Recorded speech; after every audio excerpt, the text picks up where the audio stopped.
তরুণ এবং ছাত্রদের নতুন রাজনৈতিক পার্টি জাতীয় নাগরিক পার্টি তার ঘোষণা এসেছে আজকে দুদিন হয়ে গেল। এটা নিয়ে আলোচনা হয়েছে নানা প্রসঙ্গে, আমিও দুদিন আলোচনা করেছি, কিন্তু যে প্রসঙ্গটা নিয়ে আজকে আমি বলতে চাই সেটাও আমি মনে করি একটা জরুরি বিষয়। জরুরি বিষয় হলো এই কারণে যে তারা একটা পলিটিক্যাল পার্টি করেছে, কিন্তু এই পার্টিটার রাজনৈতিক দর্শনটা কি আমরা কিন্তু এখনও কেউ জানি না। রাজনৈতিক দর্শনটা কি তারা দুই তিনটা কথা বলেছে, মানে যেগুলো নতুন কথা বলে আমার কাছে মনে হয়েছে, এবং অনেক যারা ওখানে ছিলেন যারা পরে শুনেছেন বক্তৃতা তাদের কাছে মনে হবে। আমার কাছে মোটা দাগে কয়েকটা জিনিস মনে হয়েছে নতুন। সেটা কি, এক নম্বর হলো যে তারা সেকেন্ড রিপাবলিক করতে চায়। দ্বিতীয় হলো তারা একটা গণপরিষদ করতে চায়। তৃতীয় হলো ইনকিলাব জিন্দাবাদ। আমার ধারণা বাংলাদেশের রাজনৈতিক নেতাকর্মীদের কাছে এই তিনটা বিষয়ে নতুন মনে হবে। সেকেন্ড রিপাবলিক জিনিসটা কি যারা ওখানে শুনেছেন কেউ কি জানেন সেকেন্ড রিপাবলিক জিনিসটা কি? বাংলাদেশের কয়জন লোক জানে সেকেন্ড রিপাবলিক জিনিসটা কি? এই যে আপনারা শুনতেছেন, আপনারাই আপনাদের মতামত আমাকে দিন যে সেকেন্ড রিপাবলিক জিনিসটা কি আপনি বোঝেন? এটা কি বোঝা আপনার কাছে খুব জরুরি মনে হয় কি ভাই? বিষয়টা কি? আপনি একটা স্লোগান দিবেন, আপনি একটা কথা বলবেন, যে জিনিসটা মাস পিপুল বুঝবে না, জনগণ আম জনতা বুঝবে না, সেটা বলার দরকারটা কি? সেটা বলার মাধ্যমে কি আপনি যে একজন মাস পিপুল না, আপনি একজন আম জনতার ঊর্ধ্বে, আপনি যে বিশেষ একটা শ্রেণীর লোক, সেটা বোঝাতে যাচ্ছেন? এই সেকেন্ড রিপাবলিক যখন আপনারা করতে চাইবেন, আপনাদের উচিত ছিল সেকেন্ড রিপাবলিক জিনিসটা কি এটা সবাইকে আসলে বোঝানো, মানুষকে, এই দেশের মানুষকে এই নতুন একটা কনসেপ্টের বিষয়ে সচেতন করে তোলা, যাতে নাকি তারা জিনিসটা বুঝতে পারে। সেই কাজটা আপনারা করেছেন? আপনারা কখনো সেকেন্ড রিপাবলিক নিয়ে কথা বলেছেন? কেন এটা সেকেন্ড রিপাবলিক, কেন এটা থার্ড না, ফোর্থ না, ফিফথ না, কেন না? আপনারা ফ্রান্সের উদাহরণ দিচ্ছেন। ফ্রান্স যখন রিপাবলিক হয় প্রতিবারই তারা কি হয়েছিল? রাজতন্ত্র ছিল। রাজতন্ত্রকে সরিয়ে তারা একটা গণতান্ত্রিক প্রক্রিয়া করেছে, that was called republic. First রিপাবলিকের পরে আবার রাজতন্ত্র চলে এসেছিল, আবার সেটাকে সরিয়ে তারা সেকেন্ড রিপাবলিক করেছে। তো এখানে রাজতন্ত্র কোথায়? এখানে তো একটা গণতান্ত্রিক, হ্যাঁ আপনি বলতে পারেন এরা গণতন্ত্রটাকে পরিবারতন্ত্রে পরিণত করেছে, হতে পারে, আমি এটা অস্বীকার করি না, কিন্তু পরিবারতান্ত্রিক দুই তিনটা দলের বাইরেও তো দল আছে। আপনারা সেরকম একটা দল করতে চান, করবেন, কোনো সমস্যা নাই, কিন্তু আপনারা কি এই বিষয়টা, এই যে কনসেপ্টটা, এই কনসেপ্টটা কি সাধারণ মানুষের কাছে পরিচিত করতে পেরেছেন?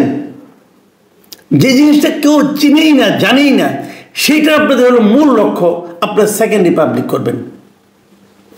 দ্বিতীয় একটা কথা, আপনারা গণপরিষদ করতে চান, আপনারা গণপরিষদ নির্বাচন করতে চাচ্ছেন। আগে গণপরিষদ নির্বাচনটা কি? 52 বছর দেশ স্বাধীন হলো, এদেশের মানুষকে জিজ্ঞাসা করেন তো ভাই, যে আমরা জাতীয় সংসদ করবো না, আমরা একটা গণপরিষদ নির্বাচন করব। হোয়াট ইজ গণপরিষদ? এদেশের মানুষ বোঝে? আবার আমি দর্শকদের কাছে যাচ্ছি, আপনারাই বলেন, আপনার এই জীবনে আপনি কোনো গণপরিষদ নির্বাচনে ভোট দিয়েছেন? আপনি বুঝেন যে গণপরিষদের উপকারিতা কি, অপকারিতা কি? আপনি বুঝেন গণপরিষদে কি হয়, হয়টা কি ভাই? মানে অচেনা জিনিস কেন নিয়ে আসছেন আমি এই জিনিসটা বুঝি না। মানে অচেনা কিছু আনলেই কি মানুষ আকর্ষিত হবে? মানুষকে বোঝাবেন না আপনারা যে হোয়াই গণপরিষদ? হ্যাঁ, আপনারা বলতে চাচ্ছেন আপনার সংবিধান পরিবর্তন করবেন এবং নতুন যে সংবিধানটা করবেন সেই সংবিধানটাকে পাশ করার জন্য একটা গণপরিষদ ইলেকশন করতে হবে। গণপরিষদ করা দরকার কি? আপনি গণভোটে দিলেই তো হয়ে যায়। তারপরেও আমি বলি, জিনিসটা হলো আপনি গণপরিষদের কাজটা কি? একটা সংবিধানকে আপনি অনুমোদন করবেন, করার পর ওই পরিষদের কাজ কি? আর কোনো কাজ নাই, তারপরে ভেঙে দেওয়া হবে। সংবিধান অনুমোদন হয়ে গেছে, তারপরে এই সংবিধানের আলোকে জাতীয় নির্বাচন হবে। এই নতুন যে সংবিধানটা হলো, যেটা নাকি গণপরিষদে আপনি পাশ করলেন, তাহলে একটা গণপরিষদ নির্বাচন করতে কত টাকা লাগতে পারে সারা দেশে? কোনো ধারণা আছে? টাকা কি বেশি হয়েছে ভাই? আর করলেন কয়দিনের জন্য, কী কাজের জন্য করলেন? খালি একটা সংবিধানকে সংশোধন করার জন্য করলেন। তো আমাদের এই সংবিধানে কি নির্বাচনের কোনো ব্যবস্থা নাই? আপনারা বলছেন এই সংবিধান একদম নষ্ট হয়ে গেছে। কি কি নষ্ট হয়েছে? এই সংবিধান নষ্ট হয়ে গেছে, এই সংবিধানটা কি আলোকে কি নির্বাচন করা যাবে না? একমাত্র আপনাদের উর্বর মস্তিষ্ক থেকে বেরোচ্ছে যে এই সংবিধানে আলোকে কোনো নির্বাচন করা যাবে না। তাহলে নির্বাচন কমিশন, সংস্কার কমিশন করলেন কেন? এই সরকার কেন করলো? নির্বাচনী ব্যবস্থার সংস্কারের জন্য যে একটা কমিশন করা হলো, তারাই তো বলেছে কীভাবে সংস্কার করা হবে, কীভাবে নির্বাচন করতে হবে। তো সেই অনুযায়ী নির্বাচন করলেই তো হয়ে যায়। দুইটা নির্বাচন করার দরকারটা কি? যদি দেশে কোনো সংবিধান না থাকতো অথবা নির্বাচন কিভাবে হবে যে সে বিষয়ে কোনো ধারণা না থাকতো, তাহলে আপনি বলতে পারতেন যে আমার একটা সংবিধান দরকার। ভাই, পৃথিবীর অনেক দেশের সংবিধানই নাই, তারা ইলেকশন করে না। যুক্তরাজ্য, ইউকে, যেটাকে আমরা ইংল্যান্ড বলি, ওটা তো কোনো লিখিত কোনো সংবিধানই নাই, ওরা কি ইলেকশন করে না? তো আপনাকে গণপরিষদ করতে হবে কেন? কোনো কারণ নেই। তো এইগুলি হলো কি আলোচনার জন্য আলোচনা, কথার জন্য কথা, মানুষকে অচেনা শব্দের সঙ্গে দিয়ে হঠাৎ করে আঘাত করা। দেখো আমরা এটা করতেছি, আমরা সেকেন্ড রিপাবলিক করব, আমরা গণপরিষদের নির্বাচন করব। আর এটা করার এখন যদি আমি ব্যাখ্যা করে বলি, এই দুটা জিনিসই হচ্ছে বেসিক্যালি। এগুলি করতে চাওয়ার মানে হলো গিয়ে নির্বাচনটাকে বিলম্বিত করে দেওয়া। আপনি একটা গণপরিষদ নির্বাচন করতে চান, করে তারপরে এটাকে সংবিধান সংশোধন করবেন, তারপরে সেই সংবিধানে আলোকে ইলেকশন হবে, মানে মোটামুটি বছর 3 লাগবে এই কাজ করতে। এটা আপনাকে এখন করতে হবে কেন? কোনো কারণ নেই। আর আপনি সংবিধান সংশোধন করবেন, সেই সংবিধানটা কোথায়? প্রস্তাবনাটা কোথায়? সংবিধানের যে প্রস্তাবনাটা আসছে আলী রিয়াজ সাহেবের নেতৃত্বে, এটা কি খুব আহামরি বিশাল কিছু হয়ে গেছে? খুব বিশাল কিছু হয়ে গেছে? এরকম একটা সংবিধানের প্রস্তাবনাকে আমাদের দেশের যারা সংবিধান বিশেষজ্ঞ আছে তারা করতে পারতো না? আমেরিকা থেকে একজন লোককে ভাড়া করে আনতে হবে কেন? উনি তো দেশের নাগরিকই না, বিদেশি একজন নাগরিক। আমরা তো, এটা তো জাতির জন্য একটা কলঙ্ক যে এই জাতির জন্য দেশে কোনো লোক পাওয়া যায় না যেটাকে সংবিধান সংশোধন করতে পারে। বিদেশ থেকে একজন লোককে আনতে হবে, তবে বিদেশি না, সে এই দেশের নাগরিক ছিল, এখান থেকে চলে গেছে। যে বিদেশি আবার আমেরিকার নাগরিকত্ব নিয়েছে, তার তো এই দেশের প্রতি কোনো ফিলিংসই কাজ করে না। তাকে দিয়ে একটা সংস্কার করাচ্ছেন, ওইটাকে আবার পাশ করাতে হবে গণপরিষদ দিয়ে, তারপর ইলেকশন করতে হবে। বা এটা কি মামার বাড়ির আবদার নাকি? হচ্ছে নাকি দেশে? আর কি বলবো, ফিনিশিং আমি আসলে বলতে চাচ্ছি না। আর ফিনিশিংয়ে কি হলো? ইনকিলাব জিন্দাবাদ একটা স্লোগান নিয়ে আসছে, ইনকিলাব জিন্দাবাদ। ইনকিলাব জিন্দাবাদ কেন? অর্থটা কি? একদিন জানতাম বাংলাদেশে ইনকিলাব নামে একটা পত্রিকা আছে।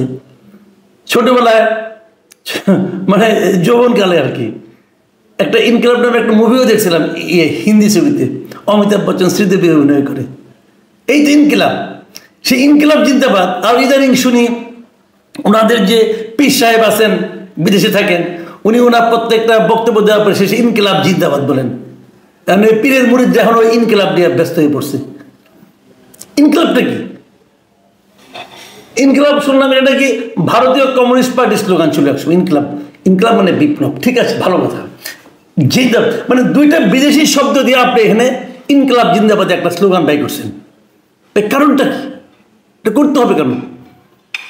ইনকিলাব জিন্দাবাদ ভারতেও বলে, পাকিস্তানেও বলে। আবার এর নাহিদ ইসলাম বলে আমরা ভারতের মানে পন্থী না, পাকিস্তান পন্থীও না। আবার তাদের স্লোগান নিয়ে নিয়েছেন, একটু পর বলে যে স্লোগান দিয়েছেন ইনকিলাব জিন্দাবাদ। এই ইনকিলাব জিন্দাবাদের সঙ্গে বা বাংলাদেশের কয়জন লোক পরিচিত? পীর সাহেব বলে, মুরিদদেরও বলতে হবে। তো এইগুলি তো কোনো কথা হলো না ভাই। মাটির কাছাকাছি যান। আমি অনুরোধ করবো যারা নতুন রাজনীতি করতে আসছেন, আপনারা রাজনীতি দল করেন, ভালো, খুশি আমরা। মাটির কাছাকাছি যান, জনগণের কাছাকাছি যান, জনগণের ভাষায় কথা বলেন। জনগণকে নতুন ভাষা শেখাবেন না, জনগণ নতুন ভাষা শিখবে না আপনাদের কাছ থেকে।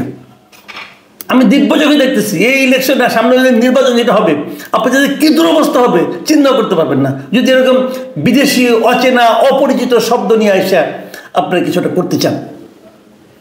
এত সোজা না ভাই।